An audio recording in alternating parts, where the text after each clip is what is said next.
Irmãos, nós vamos continuar observando a palavra de Deus no Evangelho de Marcos, capítulo 1, versos 32 a 34, nesta noite. Esse pequeno parágrafo que tem muito a nos ensinar. Marcos, capítulo 1, versos 32 a 34. O tema dessa noite é a intensidade do trabalho de Jesus pela cura do homem. A intensidade do trabalho de Jesus pela cura do homem. Vamos observar um pouco e meditar na palavra. É um privilégio, irmãos, a gente poder ler a palavra do Senhor e, com a ajuda do próprio Espírito dele, discerni-la. Eu tenho pedido muito ao Senhor que me capacite, porque é uma responsabilidade muito grande de falar acerca da palavra aos corações aqui esta noite e todas as noites no dia do Senhor. Isso tem sido uma constância, tem sido um desafio enorme para nós, porque temos que ter o cuidado de falar aquilo que é para falar, aquilo que o Senhor colocou no nosso coração, aquilo que possa edificar as nossas vidas. E a palavra, ela é rica. Obrigado. A palavra é rica. A palavra é um tesouro para nós. Isso, nós temos que colocar isso em nossa mente.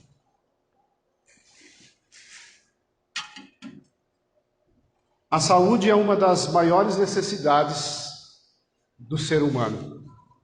Nós sabemos disso e sofremos com isso.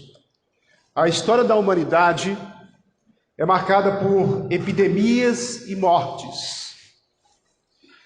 Entre os anos de 1346 e 1353, século XIV, apareceu a peste negra. Vocês já devem ter lido sobre isso, alguém já falou sobre isso, ou a morte negra, que resultou na morte de 75 a 200 milhões de pessoas na Eurásia, a Europa, entre a Europa e a Ásia.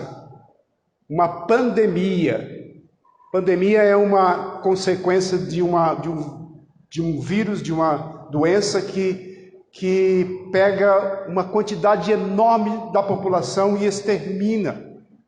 Isso aconteceu nessa época. Por exemplo, para vocês terem uma ideia, somente no continente europeu, que foi o auge da peste, 1/3 da população europeia foi dizimada naquela época. Agora a gente pensa, hoje, o nome coronavírus está na boca do povo. Já matou mais de 2.800 pessoas e infectou mais ou menos 83 mil pessoas em todo o mundo. A maioria das mortes ocorreu na China, Coreia do Sul, Japão, França, Hong Kong, Filipinas e Taiwan. Seria uma nova pandemia? Seria o fim do mundo? Será que há solução para tudo isso? Sabemos pelas Escrituras que nós sabemos nas Escrituras que no primeiro século não era diferente. Talvez a gente pense assim, eita, o que está acontecendo hoje é algo novo. Mas nós sabemos que o Senhor Jesus tem nos preparado para isso. Mas a gente não precisa ficar tão apreensivo em relação a isso, porque isso tudo faz parte das profecias. Isso tudo faz parte daquilo que o Senhor já nos falou através da palavra. Você imaginou se nós vivêssemos naquela época ali na Europa ou na Ásia, no século XIV? Que desespero nós estaríamos, ou como estaríamos? Se hoje a gente se preocupa, nós estamos vendo muitas notícias, às vezes são fake, são notícias falsas, mentirosas. A gente fica preocupado. Imagina aquelas pessoas que não tinham nada de cura naquela época, onde famílias inteiras morriam por aquele vírus. Mas por que eu tenho que falar tudo isso? Porque no contexto que nós vamos ver hoje, nós vamos ver Jesus curando multidões. Porque Jesus curou tantas pessoas e expulsou muitos demônios no seu ministério, no comecinho do seu ministério e durante o seu ministério. O mundo precisa de cura, nós sabemos disso. Qual é a cura mais importante para a humanidade? Por que Jesus trabalhava com tanta intensidade? Será que devemos fazer o mesmo que ele fazia? Então vamos ler aí o Evangelho de Marcos, capítulo 1, versículos 32 a 34. O que diz aí na palavra? Diz assim a palavra do Senhor.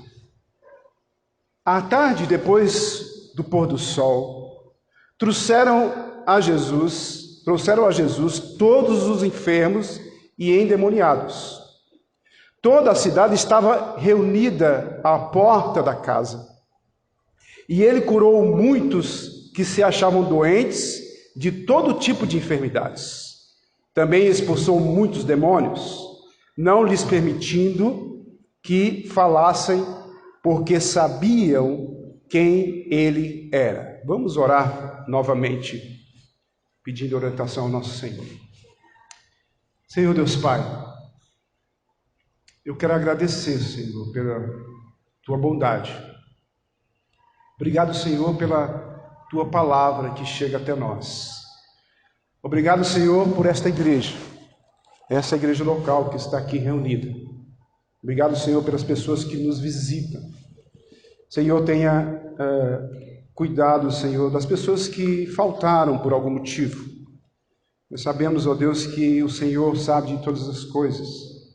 Por isso nós te pedimos, ó Deus, que o Senhor nós te suplicamos que o Senhor esteja incomodando aqueles que poderiam estar conosco e não estão. E cuidando, ó Deus, daqueles que estão enfermos, que estão incapacitados, que queriam estar conosco e também não estão. Ajuda-nos, Senhor, a ver os valores que o Senhor tem dado a nós e realmente, Senhor, dar ênfase àquilo que é mais precioso, a Tua palavra. Ajuda-nos, Senhor, a refletir naquilo que precisamos refletir. Ajuda-nos e nos fortalece através do Teu Santo Espírito para poder agir em nossas próprias vidas, Senhor, e aplicar aquilo que aprendemos acerca da Tua palavra. Senhor, nos dê a capacidade para poder falar do Teu amor. Usa Teu servo para a glória do Teu nome. Em nome de Cristo. Amém. Queridos, nós vemos aqui na palavra, nesses poucos versículos do parágrafo, que parece ser algo tão simples, quando nós vemos as pessoas levando os enfermos até Jesus, Jesus recebendo eles e curando eles, expulsando demônios, fazendo todas essas coisas, e nós não imaginamos o que tem por trás de tudo isso. Quando nós analisamos a palavra, nós podemos enxergar coisas muito interessantes que nos fazem refletir em nossa vida hoje. Por exemplo, a primeira coisa que nós vemos nesse texto, no versículo 32, é Jesus e a religiosidade das multidões, ou da multidão. Jesus e a religiosidade da multidão. Perceba aí no versículo 32, quando ele começa a falar à tarde ao cair do sol. O que significa isso? Trouxeram a Jesus todos os enfermos e endemoniados. Aí nós vemos o tempo. Quando nós observamos a palavra, nós vemos ali essa expressão, à tarde ao cair do sol. É o final de sábado, depois das 18 horas. Porque o sábado começa às 18 horas da sexta-feira e termina às 18 horas do sábado. Então, nós vemos aqui e percebemos que eles estão observando isso. As multidões, ou a multidão está observando isso. Os judeus estavam observando isso. O sábado terminava às 18 horas do sábado. Judeus piedosos esperavam o pôr do sol para fazer qualquer coisa. Eles paravam, eles não faziam absolutamente nada. Eles só podiam andar 2 quilômetros. Eles não podiam arar a terra, não podiam cuspir na terra, porque estava, de alguma forma, fazendo algum tipo de trabalho. Eles deixavam tudo parado, porque eles sabiam que aquele dia era o dia de descanso, era o dia sabático, era o dia em que eles tinham que fazer uma reflexão da sua própria vida e adorar o Senhor como deveria ser adorado. Por isso eles não faziam absolutamente nada. Mesmo que muitas pessoas estavam doentes, sabendo que Jesus estava ali perto deles, mas eles esperaram até o tempo certo, 18 horas, para eles começarem a agir. Eles agiram de acordo com a sua espiritualidade ou com a sua religiosidade. Preste atenção nisso para você entender. Na maneira hebraica de falar, havia 2 começos de noite.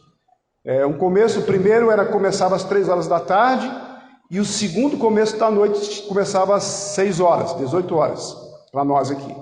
Mas eles davam mais ênfase e observavam mais esse segundo momento, 18 horas. Eles trouxeram todos os enfermos e endemoniados.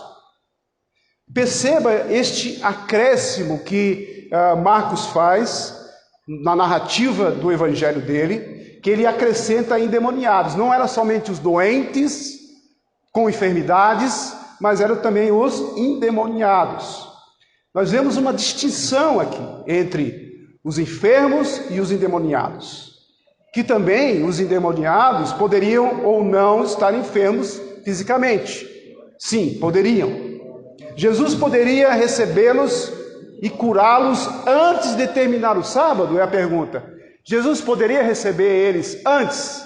Sim, Jesus poderia. Por quê? Porque Jesus já tinha feito isso, ou ia fazer isso.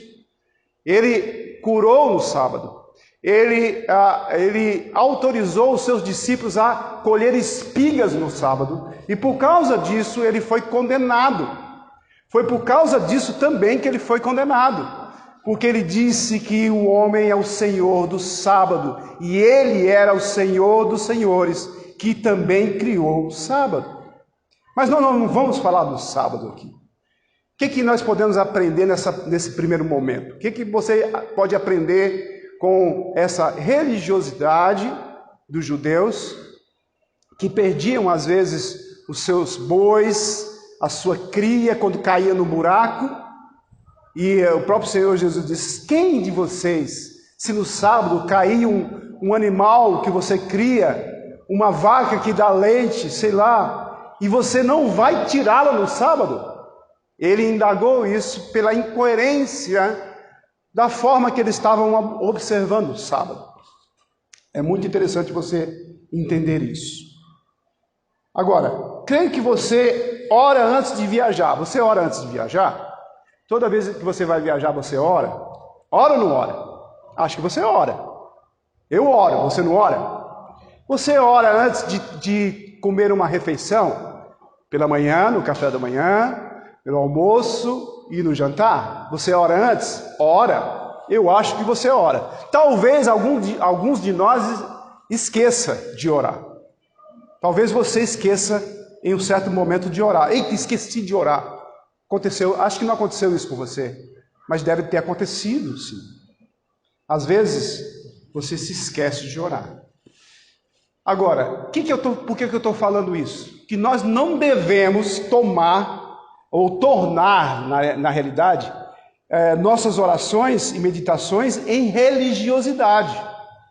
Ou qualquer outra coisa que façamos para Deus que venha a se tornar um ritual. Então, toda vez que você orar, ore consciente, agradecendo a Deus pelo alimento que Ele está lhe dando.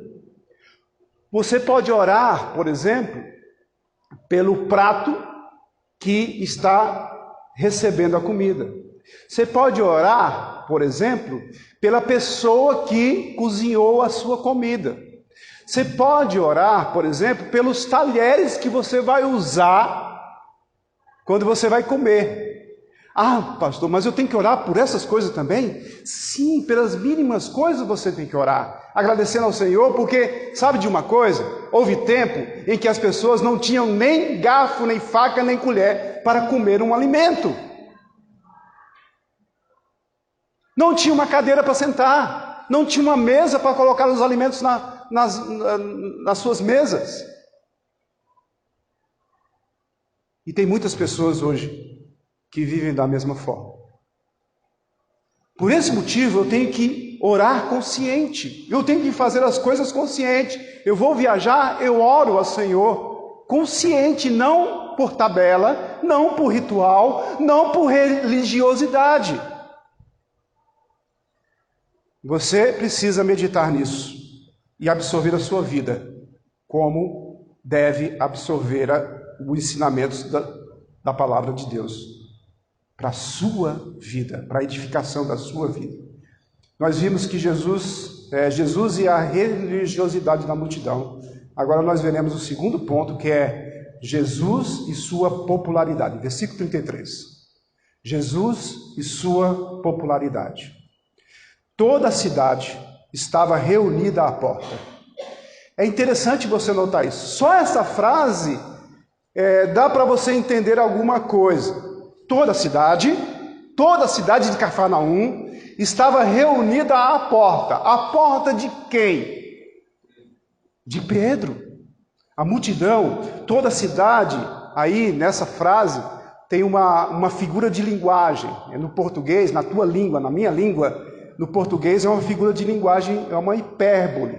Sim, pode ser uma hipérbole a gente entender o que significa isso. É um exagero de linguagem onde o mundo todo mundo veio hoje para a igreja.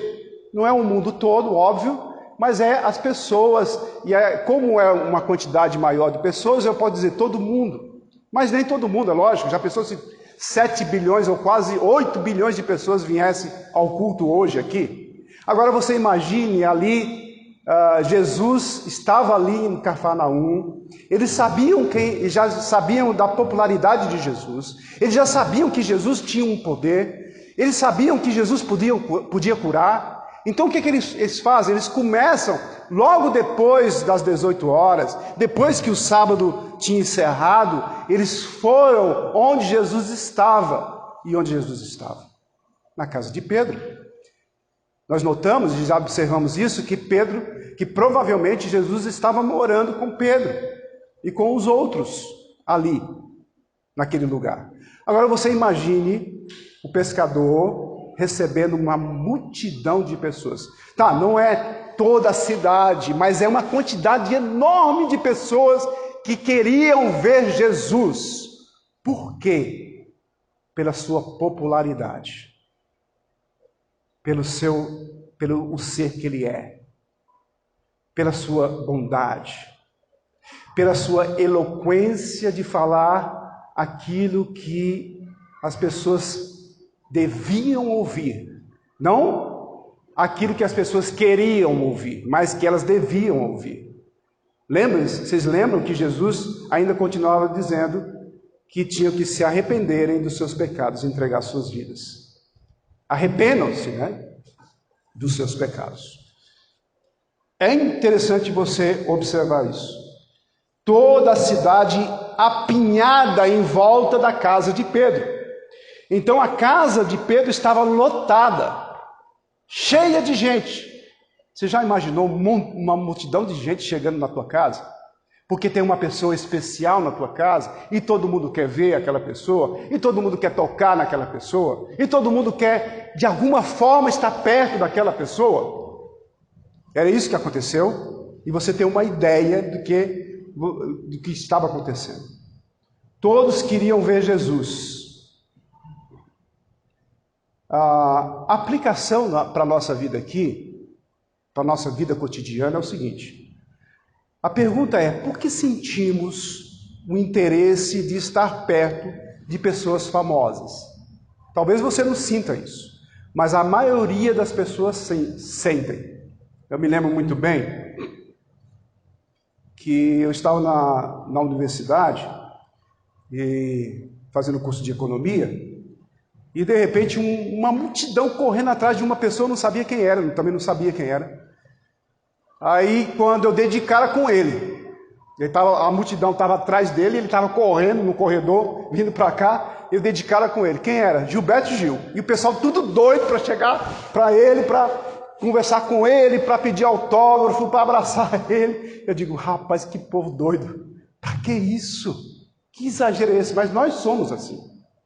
Quando tem uma pessoa que é famosa, a gente parece que liga alguma coisa e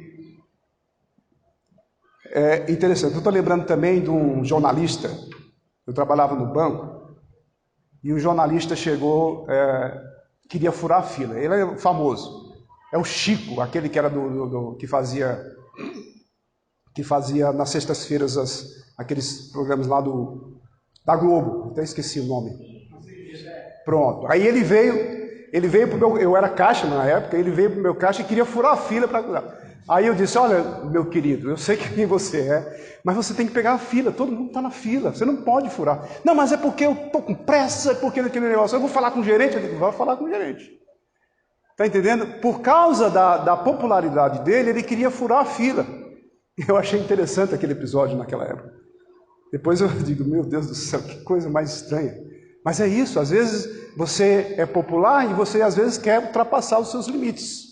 E por outro lado nós vemos essa pessoa e ficamos... Aí a pergunta é, por que sentimos o interesse de estar perto de pessoas famosas? Você se sente feliz em receber um abraço delas? Ou um autógrafo de alguém importante? Tá, eu não estou dizendo que isso é errado. Não é errado. Não é errado, mas você não pode ficar tão apreensiva de estar perto e às vezes não conseguir e depois ficar com raiva ou chorar por causa disso. Mas é isso que a gente vê nos nossos dias. A gente vê isso no meio secular, mas nós vemos isso hoje no meio cristão. Aí a gente tem que refletir nessas coisas. Você gostaria de tirar uma fotografia com essa pessoa? Ah, sim, eu queria tirar uma fotografia. Eu tiro foto com o Paulo César, que é meu amigo. A gente conversa de vez em quando. Mas toda vez que eu vou lá, que eu vou na Consciência Cristã, eu tiro foto com ele. Não tem problema. Absolutamente. Eu tirei foto com o Mike Dever, que deu o curso para a gente. Qual o problema? Não tem problema. Agora eu não posso dar ênfase nisso e achar que aquilo ali é a coisa mais importante da minha vida.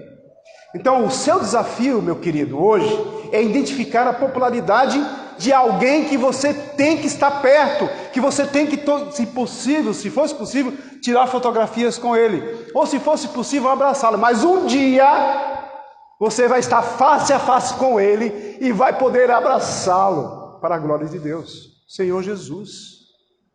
O Senhor Jesus é aquele que nós devemos dar toda a atenção, que a gente pode ter a certeza de que Ele está perto da gente, que Ele anda no nosso meio, que Ele está pronto a nos receber, que Ele ouve as nossas orações, que Ele intermedia por nós, que Ele é o nosso advogado.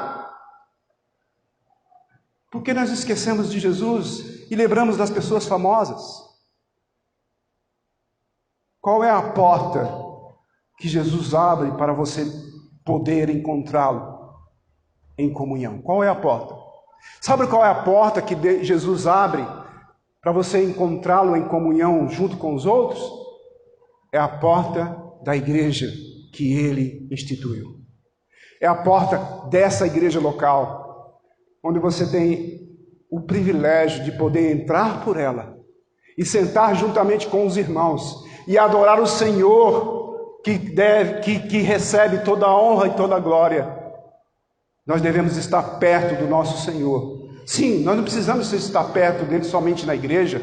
Nós podemos estar perto dele constantemente em nossa vida cristã. Todos os minutos da nossa vida nós podemos chegar para ele e falar com ele e dizer: Senhor, eu estou aqui, me ajude e me oriente, para a glória do nome dele. Nós vimos Jesus e a religiosidade da multidão. Depois, nós vimos Jesus e sua popularidade. Agora nós veremos no terceiro ponto, Jesus e o seu poder. Olha o versículo 34. E ele curou muitos doentes de toda sorte de enfermidades. Nós vamos andar um pouco na região ali da Judéia. Quando você chega na região da Judéia, o clima, no geral, é bastante saudável. Você se sente bem. Só que há um problema sério ali, principalmente na época, isso acontece nos nossos dias, mas como não tinha muitos recursos naquela época, os problemas eram mais efetivos, acontecia com mais constância, né? Em qualquer lugar que nós estejamos, nós temos problemas de saúde, independente de qualquer coisa. No Nordeste, em alguns lugares, a mudança de clima é que afeta também a questão dos vírus, da gripe. A gente vê que as mudanças de clima, por exemplo, no nosso estado aqui, na nossa região, acontece muito problemas da garganta e tal. Mas não era diferente na época de Jesus. Era pior, porque não tinha analgésicos, não tinha remédios para curar essas doenças, esses problemas que aconteciam constantemente. Lá há rápidas mudanças de temperatura. De dia pode chegar a uma quentura horrível e à noite vem com temperaturas baixíssimas. Essa mudança de clima, então surgem as doenças. Inflamação dos pulmões, pneumonia ou um simples resfriado, disenteria causada pelo tempo quente, doenças oftálmicas devido ao pó e o vento que tem, e o pó entra nos olhos e aí dá problemas de doenças oftálmicas, malária pelos mosquitos devido às regiões pantanosas junto ao Jordão, nós já vimos sobre isso. O número de morte aumenta durante os ventos leste. E no Antigo Testamento, nós vemos isso em referências na Palavra de Deus, referências de cerca de 50 doenças diferentes do Antigo Testamento. Por exemplo, da sarna à apoplexia, que é derramamento de sangue no interior de um órgão. Da tísica, que é tuberculose, até a gota. Do exantema, que é erupção avermelhadas na pele, era furúnculos, né? A peritonite, que é a inflamação da envoltura do abdômen. No Novo Testamento também cita muitas, por exemplo, paralisia, hidropisia. O que é hidropisia? Acúmulo de líquido em alguma parte do corpo. Ou hemorroidas, cegueiras, surdez e naturalmente a lepra. Todas essas doenças, além das doenças terminais, incluindo a lepra, por exemplo, e as doenças de nascença, todas essas doenças estavam inseridas tanto no Antigo como no Novo. Não tinha, a maior parte delas não tinham curas. E você imagina aquela população. Muitas pessoas morriam cedo. A longevidade era bem pouca por causa das doenças. Então Jesus, ele curou diversos tipos de doença, versículo 34. Perceba a hora que Jesus começou a trabalhar. Nota, as pessoas saíram às 18 horas para levar os enfermos para a casa de Pedro. Jesus era aquele que estava fazendo um plantão, como um médico em um posto de saúde. Só que você imagina a quantidade de pessoas para ele curar, para ele expulsar demônios. Imagine, uma multidão. Ele começou que horas? Não sabemos exatamente, não é? Mas ele passou muito tempo fazendo esse trabalho. Porque já imaginou você a pessoa atender uma multidão de pessoas, uma quantidade enorme de pessoas durante aquele tempo, começando o seu expediente às 18 horas. Que horas que ele terminou? Atravessou a madrugada, talvez amanheceu o dia, e ele estava ali. Nós vamos ver isso mais na frente. Ele estava ali, firme, constante. Pensando nas nossas vidas, o que você faz para a glória de Deus? Você tem feito com afinco, com vontade, com amor? Você tem gasto o seu tempo? É óbvio, você tem o seu trabalho, você tem a sua vida diária, você tem os seus afazeres, alguns estudam e trabalham, muitas pessoas fazem isso. Então a gente vê, se a gente divide 24 horas, 8, 8 e 8, eu tenho 8 horas para trabalhar, 8 horas para dormir, e 8 horas o que é que eu faço? Não, eu trabalho também. Jesus trabalhou muito para a glória de Deus. Ele fez muitas coisas que nós nem conseguimos imaginar. Mas isso não impediu de demonstrar o seu amor, a sua simpatia. Nunca faltou poder em Cristo para curar. Toda vez que ele se dispôs a curar, ele curava. Ele chegava e curava. O seu poder era radiante. Por que Jesus os curava? Essa é a pergunta. Por que Jesus curava as pessoas? Eu sei que tem muitas pessoas que não foram curadas, mas muita gente que chegou perto dele foi curada. É interessante você notar isso. Marcos aqui, ele é muito direto. Agora, quando a gente olha e medita um pouco na palavra, na narrativa de Lucas, que era médico, aí a gente vê o cuidado especial de Jesus para com aquelas pessoas.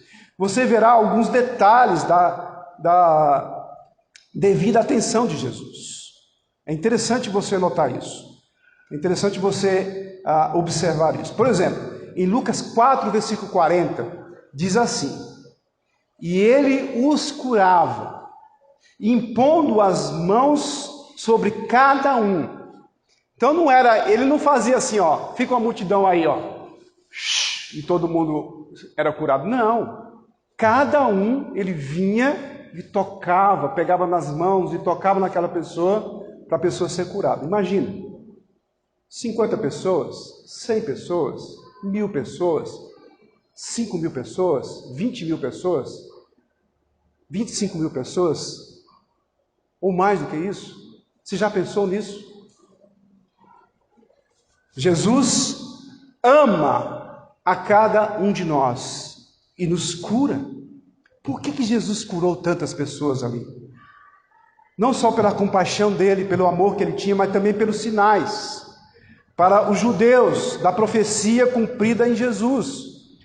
João 6,2 diz: seguia-o numerosa multidão, porque tinham visto os sinais que ele fazia na cura dos enfermos. Então, uma multidão chegava, era curada, outra multidão o seguia para ser curada, e lá na frente outra multidão acrescentava, e assim foi durante muito e muito tempo. Por que nós sabemos disso? Por que Jesus curou tantas pessoas? Nós sabemos disso. Em João 20, 30, diz: na verdade, fez Jesus diante dos discípulos muitos outros sinais que não estão escritos neste livro. E João acrescenta: se fosse escrito, nem a maior quantidade de livros feitos na terra não caberia o que Jesus fez. Por isso nós temos uma ideia de que Jesus curou muita gente, que ele expulsou demônios de muita gente. E também, em terceiro lugar, no terceiro ponto desse ponto aqui, terceira parte desse ponto, é o cumprimento da profecia. E aí a gente vê isso em Mateus. Mateus ele dá ênfase. Mateus 8,17, ele cita o cumprimento da profecia de Isaías 53, 4. Que ele diz o seguinte: certamente ele levou sobre si as nossas enfermidades e as nossas dores levou sobre si. Nós sabemos que Jesus levou sobre si as nossas enfermidades e as nossas dores na cruz, que são os pecados. E são por causa dos pecados que nós sofremos. É por causa do pecado que nós somos doentes. É por causa do pecado que nós somos incapacitados de nós mesmos, por si só, nos levantar e andar. Mas somos dependentes totalmente do nosso Deus. Nós sabemos que Jesus nos sustenta todos os dias, que o nosso Deus nos dá condições para a gente viver uma vida plena. Qual a aplicação desse ponto para a gente entender? O que a gente pode tirar de aprendizado nessa parte? Você já recebeu a cura de Jesus? Qual é a cura de Jesus para a minha vida e para a sua vida? A cura plena.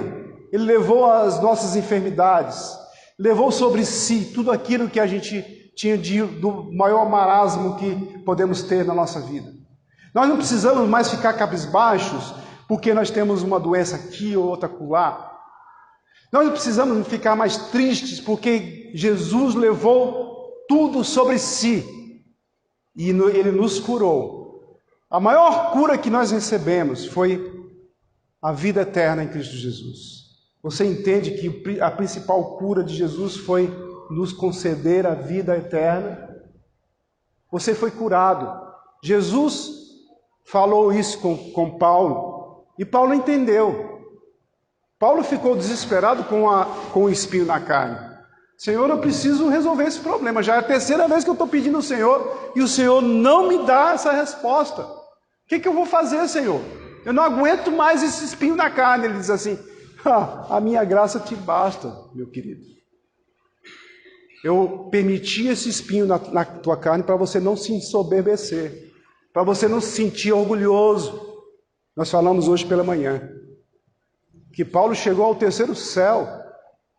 Ele viu coisas que ele não poderia falar para as pessoas, para os seus ouvintes, porque eles não entenderiam. E ele se sentiu orgulhoso por causa disso. Assim como José se sentiu orgulhoso por ter sido capacitado ali no Egito, ali na casa de Potifar, onde ele pôde fazer coisas que ele aprendeu porque Deus o capacitou, mas Deus era com ele. Mas quando ele chega numa posição, sempre que ele chegava numa posição mais alta, Deus tirava a posição dele e colocava numa mais baixa. Então ele chegou a ser chefe da casa de Potifar, mas depois ele foi para a prisão. Depois da prisão, ele primeiro ele foi preso pelos seus irmãos e vendido como escravo. Depois, na casa de Potifar, ele chegou a ser uma posição alta, cuidando até das construções, da casa, sendo mordomo da casa, chefe da casa. Depois de Potifar era só ele. Mas ele cai para a prisão. Na prisão ele começa a ser também o melhor. Mas depois ele cai, porque ele continua preso mais 2 anos. E ele se sente arrasado com isso. Mas ele estava firme, confiando no Senhor. Para depois que ele aprendeu, ele foi elevado a ser o governador, o maior depois de Faraó no Egito. Aí a gente vê isso claramente, irmãos. Como é que eu vivo uma vida cristã? Como é que eu entendo que a cura que Deus me deu é suficiente para eu me alegrar diante da presença de Deus e demonstrar esse amor para as pessoas que não o conhecem? Você precisa entender que a principal cura que você recebeu foi a vida eterna em Cristo Jesus. Nós vimos Jesus e a religiosidade da multidão. Depois nós vimos Jesus e a sua popularidade. E vimos Jesus e o seu poder. E finalmente nós vamos ver em quarto lugar, Jesus e sua autoridade. Versículo 34, continuando ali, a segunda parte. Também expeliu muitos demônios, não lhes permitindo que falasse, porque sabiam quem ele era. O ponto principal aqui está no verso 34. Ele curou, ele expeliu. O verbo curar demonstra o poder, como nós vimos. Agora, o verbo expelir demonstra autoridade. Jesus tem autoridade. Tá, mas eu já sei disso, pastor. Nós já ouvimos sobre isso. Sim, mas nós precisamos ouvir mais. E saber que Jesus é autoridade em nossa vida. Ele os expeliu, ele expulsou muitos demônios. Versículo 34. Palavra traduzida por expelir, tem a ideia de tirar para fora algo que não deveria estar ali, com uma força irresistível. Então é algo que entrou na pessoa, que não deveria estar ali, mas que é expulsa, somente pelo poder do Senhor Jesus. É interessante você notar isso. Jesus fazia isso porque ele sabia que as pessoas necessitavam disso. Era muito comum, é interessante você notar isso também. Tá, isso acontece nos nossos dias? Sim, acontece. Não é tratado mais, mas acontece. Agora, lógico, era da mesma forma que era naquela época. Veja bem, Jesus expulsou muitos demônios. Havia, portanto, exorcistas profissionais naquela época. A gente tem uma ideia de que, na realidade, quando aqueles que chegaram, os próprios judeus, os fariseus, chegaram e disseram que Jesus expulsou o demônio pelo poder de Beelzebu, aqueles que estavam falando ali provavelmente eram profissionais que expulsavam demônios, que trabalhavam ali expulsando, eram exorcistas profissionais. E eles acusaram Jesus de ter expelido demônios pelo poder de Beelzebu, pelo poder do diabo. E nas Escrituras, nós podemos entender que as possessões eram reais, não é como algumas possessões que a gente vê ainda em algumas igrejas, mas eram algo real e teologicamente corretas. A gente ia observando a palavra de Deus e vendo Jesus expulsando esses demônios. Nós vimos isso na preleção passada, acerca disso, quando ele expulsou aquele demônio lá na sinagoga. Então, na Bíblia, vemos 7 exemplos de possessões que Jesus curou, que Jesus expulsou. E nós vemos que Jesus transfere esse poder aos discípulos para expulsar demônios também. Então, certamente, no meio deles, é óbvio, havia pessoas loucas, pessoas desequilibradas, pessoas neuróticas e histéricas. Isso é normal, como nos nossos dias. Portanto, nada a ver com Satanás e suas obras. Então, tinha pessoas assim também. E foi essas pessoas que Jesus curou também. Então, para os judeus, para vocês terem uma ideia, naquela época, tudo explicava pela possessão. Então, os judeus, eles tinham muito isso. Eles ficavam preocupados com isso. Eles amarravam no braço e na testa os tefilim. O que é isso? Os tefilins. No momento em que percebiam um espírito maligno em volta deles, na caixa de couro do filactério encontrava-se um versículo bíblico poderosíssimo contra o demônio. Era o 5º versículo do Salmo 91 que diz: não te assustarás do terror noturno, nem seta que voa de dia. Então eles tinham essa crença, eles tinham essa superstição, e este clima de superstição tão diferente da atmosfera pura e cristalina do Evangelho, gerou naturalmente as artes mágicas daquela época. Então observe que ele calou as bocas dos demônios, versículo 34. Ele os expeliu e impediu eles de falarem. Eles falavam a verdade acerca da identidade de Jesus. Nós vimos isso também um pouco na preleção passada. Mas eram repreendidos. O que eles falavam? Veja aí em Lucas capítulo 4, versículo 41. O que os demônios falavam? Uma verdade acerca da identidade de Jesus. E por que Jesus tinha que calá-los? Diz lá em Lucas 4, 41. Também de muitos saíam demônios, gritando e dizendo: tu és o Filho de Deus. Ele, porém, os repreendia para que não falassem, pois sabiam ser ele o Cristo. Por que esses demônios proclamaram essa verdade em alta voz? Por que eles fizeram isso? Para que a verdade da identidade de Jesus fosse aceita pelas massas. Nós vimos um pouco isso também na preleção passada. Diminuindo o alcance do programa messiânico, provocando a morte prematura de Jesus. Talvez eles queriam fazer isso. que a gente pode aprender com tudo isso em relação a essa passagem? Os demônios conhecem Jesus mais do que a gente e tremem diante dele. Nós sabemos disso porque a palavra nos diz. A gente sabe que os demônios são anjos caídos, os mesmos que adoravam a Jesus lá na eternidade, aliás, até a partir da criação dos anjos. Jesus era adorado por eles. E estes mesmos são os anjos caídos, os demônios, que reconheciam Jesus e sabiam quem era ele. Por isso eles queriam demonstrar ou revelar a identidade de Jesus. Agora, se os demônios sabem quem é Jesus e tremem diante dele, e nós? Você sabe quem é Jesus? Você tem temor a Deus?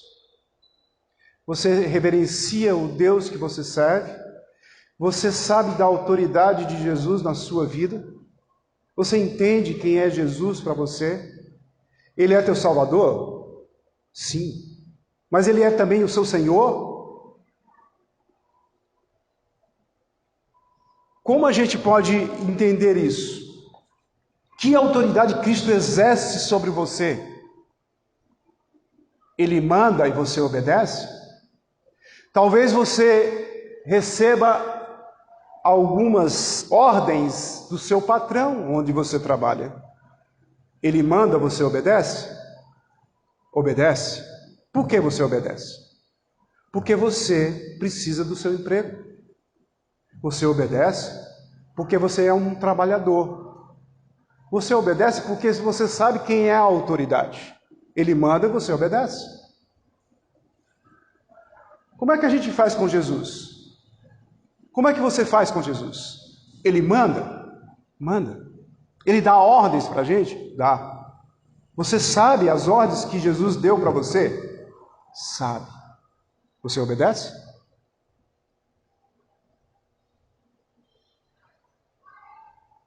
Como você se submete à autoridade de Cristo?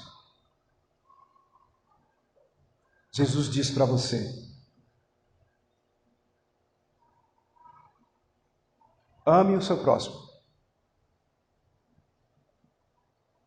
Ele diz para você: você ama o seu próximo? Jesus é aquele que é mais importante do que toda criatura. Óbvio, ele não é uma criatura. Ele é um ser pessoal que se relaciona com a sua criação.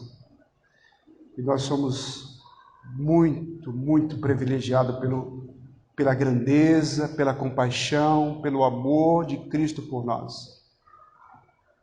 Que Deus esteja colocando em seu coração essa reflexão para você obedecer à voz do Senhor, nosso Salvador. Amém? Amém. Senhor Deus Pai, ajuda-nos, Senhor, a reconhecer a Tua grandeza. O Senhor curou para mostrar o seu poder. O Senhor expulsou os demônios que afligiam aquele povo, para mostrar um sinal para eles. O Senhor teve compaixão de tantas pessoas, muitas delas que não agradeceram ao Senhor, lembrando dos leprosos. Somente um chegou e voltou para agradecer ao Senhor. Quantos de nós fomos curados? Fomos curados para a eternidade. Quantos de nós estamos agradecendo ao Senhor todos os dias pela cura maior, pelo teu poder, pela sua vida em favor de muitos, para a glória do seu nome. Que o Senhor esteja abençoando esta igreja, que o Senhor esteja abrindo os nossos corações para viver uma vida plena, para fazer diferença, Senhor. Não ser iguais a muitas igrejas que estão longe do teu evangelho. Ó Deus, ajuda-nos, Senhor, a entender a tua verdade e aplicar em nossas vidas. Fortalece o teu povo, Senhor. Dá o avivamento necessário, nós precisamos, sabemos que o Senhor está perto, que o Senhor está perto de voltar, que nós estejamos preparados para a glória do seu nome, em nome de Cristo. Amém.